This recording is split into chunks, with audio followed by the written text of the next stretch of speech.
Hi everyone, welcome to my YouTube channel. तो आज है हमारी हिस्ट्री की हैंड रिटन नोट्स सीरीज की क्लास नंबर 9 और आज का हमारा टॉपिक है भारत पर विदेशी आक्रमण। तो चलिए शुरू करते हैं। सबसे पहले पारसी या ईरानी आक्रमण में भारत पर प्रथम विदेशी आक्रमण ईरान के हखमनी वंश के राजाओं ने किया था।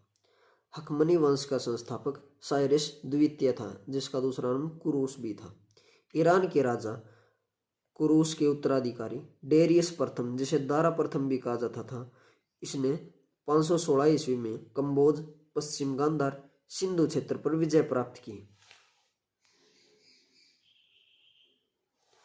दारा प्रथम के 3 अभिलेखों बेहिस्तून, पोर्सिपलस तथा नक्शे रुस्तम में यह सिद्ध होता है कि इसी ने सर्वप्रथम सिंधु नदी के तटवर्ती भागों को अधिकृत किया था। उसके बाद है यूनानी आक्रमण, जिसे मकदूनियाई आक्रमण भी कहा जाता है। ईरानी आक्रमण के बाद मकदूनिया निवासी सिकंदर का भारत पर आक्रमण हुआ। सिकंदर मैसेडोनिया के सत्रप फिलिप द्वितीय का पुत्र था। सत्रप का मतलब है स्थानीय शासक। सिकंदर ने भारत पर 326 ईस्वी पूर्व आक्रमण किया। सिकंदर का भारत विजय अभियान।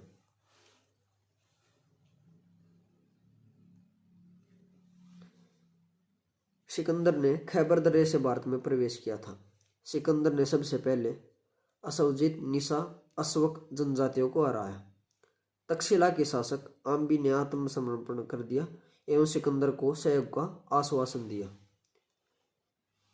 आम्बी के बाद एक और शासक शशिगुप्त ने आत्मसमर्पण कर दिया।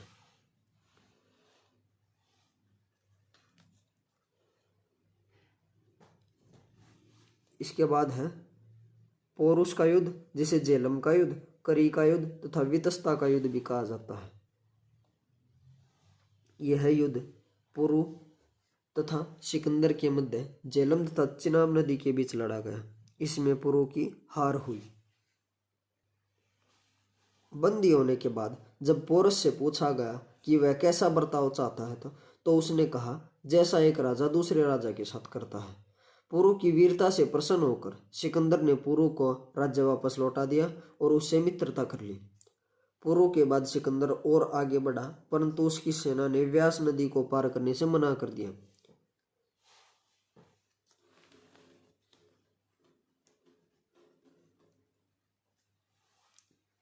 सिकंदर की सेना के व्यास नदी पार करने से इनकारने के कारण थे उसकी सेना थक चुकी थी तथा बीमारी से ग्रस्त थी। भारतीय शौर्य की जानकारी उन्हें मिल गई थी। नंद के शासक गणानंद की विशाल सेना की जानकारी भी उन्हें मिल गई थी और स्वदेश से बाहर 10 माह बिताने के बाद सैनिक घर वापस जाना चाहते थे।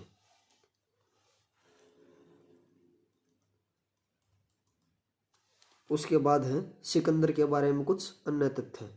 सिकंदर का जन्म 356 ईस्वी पूर्व मकदूनिया यूरोप में हुआ। सिकंदर अरस्तु का शिष्य था। सिकंदर के जल सेनापति का नाम निर्याकस था।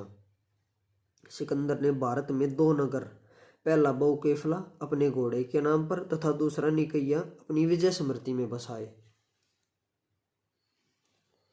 सिकंदर की अंतिम विजय पाटल राज्य के विरुद्ध थी। सिकंदर की मृत्यु 323 ईस्वी पूर्व बेबीलोन में 33 वर्ष की अवस्था में हो गई। इसका अंतिम संस्कार सिकंदरिया अफ्रीका में किया गया। सिकंदर एकमात्र महापुरुष है जिसका जन्म, मृत्यु एवं अंतिम संस्कार अलग अलग देशों में हुआ। इसी के साथ ये टॉपिक खत्म होता है। अगर आपको वीडियो अच्छी लगे तो वीडियो को लाइक एंड शेयर करें तथा चैनल को सब्सक्राइब करें। Thank you.